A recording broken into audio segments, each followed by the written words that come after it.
I finally had a chance to watch this and review it, and you know what? That's what.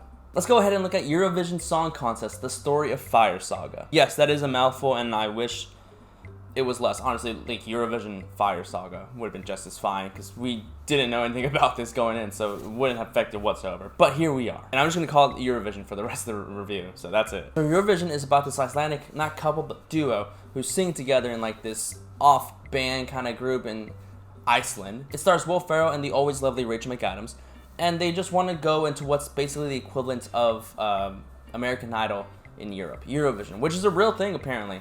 I didn't even know that, but now we do, so here we are. Of course, they get in by happenstance, as the plot demands it to be. They go to the contest, the generic stuff happens, there's a struggle, there's a fight, they go the different ways. It's by the book predictability. Does that make this a bad movie necessarily? No, not really. I mean, yes, it has its flaws, but it's not terrible, but it's not great. Like I said, Will Ferrell's in this. I mean, he's always good for good laughs, but sometimes it's just, his laughs are just not that funny. His jokes just aren't always there, but he tries either way. You gotta respect that about Will Ferrell. He'll still go all the way out for a joke. Like I said, Rachel McAdams, lovely. I love her. She actually does really fine in this. She's fine, actually. I don't really think about it. That's all the way I can describe all of the characters. Fine. Just fine. God, that sucks. Got Pierce Brosnan, actually. He's a douche. Got Dan Stevens, and boy, let me tell you, Dan Stevens can certainly sing. We saw him in Beauty and the Beast with his vocal cords. Now we see him here as a Russian singer, and you know what? It's good. Surprise, you also got Demi Lovato. I don't know why she was even needed, but she's there. Like I said about the story, it's predictable. It has its play-by-play stance of like any other movie or show where they go into a contest, they get in, and then whether or not they win is up to the writers. Honestly, 50-50 gamble. I'm not gonna tell you how this one ends, but it's like I said, 50-50 gamble. They either win or they lose. There's no other way of going about this. Characters are fine. They are brought down by a lot of the jokes. Some of them aren't funny. They're a little forced, a little pushed, but the way they perform, some of them actually work well enough, and I actually find myself laughing. There were some instances where I literally laughed out loud. Almost said LOL there.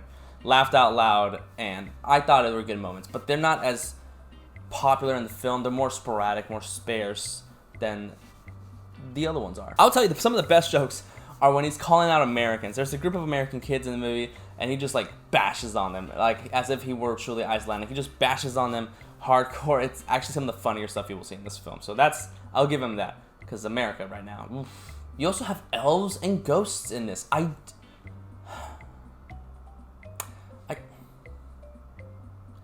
Okay, now you're probably wondering, we'll get to the point. What about the music? It's a movie about songs and singing. How's the music? I'm gonna tell you right now, this soundtrack slaps. Are they all catchy? Yes. Do they all work? No, but it still slaps. This final song at the end where Rachel McAdams sings, her character sings, it's like this angelic, beautiful performance where I found myself wanting to move to Iceland just because of this song. They also have great songs like Double Trouble, Lion Lover, Volcano Man. They were actually really well done. Did I download some of these songs? You bet I did. I went right away and downloaded them. So I use them on my workout mix, on my drive to work. I use them when I'm sad and crying in the shower, just so I'm not sad and crying in the shower anymore. Does it work? A little bit, but I have my own issues. The songs slap, they clap, they pop, they lock, they rise, they fall. They remind me of Miley Cyrus. They climb, okay? They make me want to climb this mountain. That's what the songs do. So go check them out. Check them out. They're fun. They're catchy. They're poppy. They're really there. So I'll give that props to the movie for actually giving me a fun soundtrack. If you disagree, then wow, you have no sense of imagination.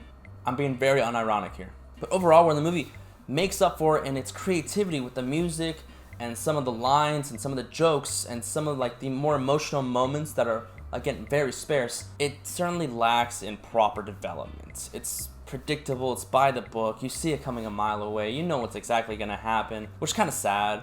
And some of it's just out of the blue. Like I said, there's ghosts and there's elves, there's murder, there's plotting. A lot of it's just there. Like, okay, we're not gonna talk about it. Cool.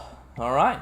What's next? Again, this movie's not terrible, but it's not great. It's just fine, fun, there for entertainment purposes, and I'll give it that, and that's why I'm going to give it the following rating. I'm going to go ahead and give Eurovision Song Contest, The Story of Fire Saga, good God, that's a mouthful, 2.5 out of 5 stars. I'm sorry, I wanted to give it 3, but that ghost thing was just dumb.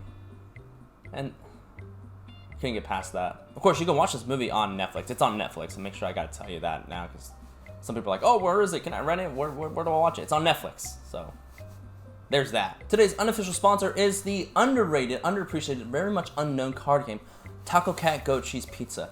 Why? Because it's a fun game where you get to slap people's hands while legally playing a game. That way they can't call the cops on you for slapping them. You can't tell your parents, oh, he slapped me. It's part of the game, kid. Get woke.